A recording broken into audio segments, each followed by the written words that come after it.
tous. Elle s'est déroulée le 26 juin place Grandval à Besançon et on en parle avec Loïc, un réveilleur. Bonjour Loïc. Bonjour. Alors veilleur versus réveilleur, qu'est-ce qui s'est vraiment passé sous le kiosque? Rassemblement des anti-mariages gays, donc qui ne lâche rien malgré le fait que cette loi soit passée par toutes les étapes démocratiques et qu'elle est aujourd'hui adoptée. Ils s'obstinent et continuent à manifester contre l'avancée de l'égalité. C'était quoi l'ambiance alors? C'était plutôt couleur pastel, famille avec enfants.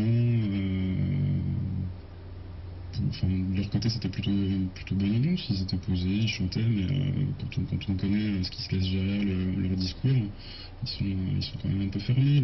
L'organisateur parle des homosexuels comme si c'était des victimes.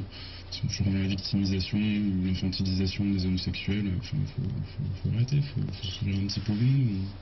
En 2013, c'est arrivé en France, c'est arrivé dans plein d'autres pays. C'est un élan global vers plus de droits, c'est mondial, ça a été adopté dans plein d'autres pays. C'est passé, c'est un peu ça le message maintenant? C'est passé, maintenant il faut que ça redescende un petit peu, comme il y avait eu avec le Pax dans les années 99. Ça avait réveillé pas mal d'homophobie, là c'est pareil, on pensait que c'était fini, en fait ça fait ressurgir quelque chose qui couvait, qui dormait mais qui était encore là. Donc maintenant le mieux c'est d'arrêter, que ça se calme et qu'on puisse enfin passer à autre chose. Alors ça c'est pour les veilleurs, en face il y avait les réveilleurs. C'est quoi le principe? Le principe, c'est de venir montrer qu'on est là, qu'on supporte le projet de loi, et que nous, on est là pour toutes les familles. Ils défendent la famille, leur vision de la famille.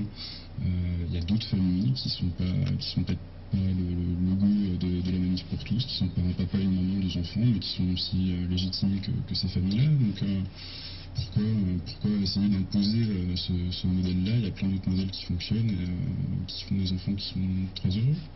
Et alors comment est-ce qu'ils accueillent ces messages-là, qui les contrecarrent un peu? Ils sont pas mal dans la victimisation quand le processus démocratique leur plaît pas, c'est un déni de démocratie, une dictature socialiste. Ils aiment bien qu'on les écoute, ils aiment bien qu'on les voit, ils ont du mal à lâcher. C'était des gens qui n'avaient pas l'habitude de manifester. Les premières manifs pour tous qui ont été organisées à Besançon, ou les gens de Besançon, de la région de Franche-Comté qui montaient à Paris, pour beaucoup c'était leur première manifestation. Donc oui, c'est grisant, c'est sympa de manifester, mais enfin, il y a des trucs un petit peu plus glorieux pour lesquels manifester. Il y a d'autres combats à faire aujourd'hui, je pense. Donc maintenant qu'ils se sont retrouvés, qui se sont mobilisés, qui s'attaquent peut-être à d'autres choses. Il y a d'autres choses que d'embêter toujours les mêmes.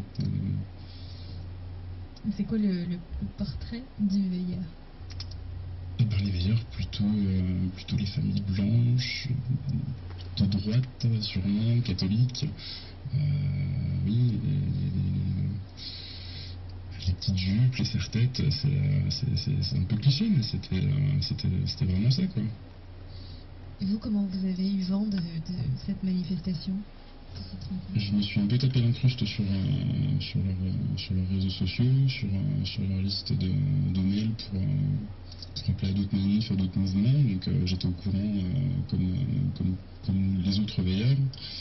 Mais moi c'était plus dans l'intention de perturber un peu le truc, de venir leur montrer qu'on était là et qu'on était certains de porter le projet de loi et qu'on était plutôt content de l'avancer.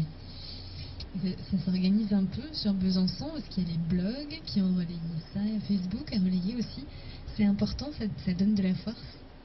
Ça motive, ouais, parce que quand je suis sorti de Londres, j'avais créé la page, mais j'avais aucune activité. Donc quand j'ai vraiment su quand était la veillée, où elle était, j'ai balancé l'info, j'ai été relayé par les blogueurs locaux. Il y a Toufik de Planoise, il y a Byzantin, donc on fait un peu bénéficier de la puissance de leur réseau, et du coup on était une bonne cinquantaine, quoi. C'était plutôt pas mal. Là, je suis allé voir tout à l'heure, j'étais à plus de 230 j'aime sur la page, donc s'ils veulent recommencer à faire une veillée, à mon avis, on sera beaucoup plus, quoi. C'est leur but de recommencer? Leur but, c'est de recommencer, c'est de plus taire, parce que maintenant, ça leur a donné une raison d'exister. Ce serait trop bête de s'arrêter maintenant, mais oui, il y a d'autres combats, il y a peut-être d'autres choses à faire. Justement, toutes ces forces, parce qu'ils ont la enfin voilà, ils le disent, ils n'arrêtent pas, quoi. On lâche rien, alors qu'ils ont été déboutés de toutes leurs tentatives, c'est passé quand même. Donc maintenant qu'ils s'attaquent à des choses qui pourraient peut-être éventuellement faire changer, mais pas plus de mariage gay, c'est fini là.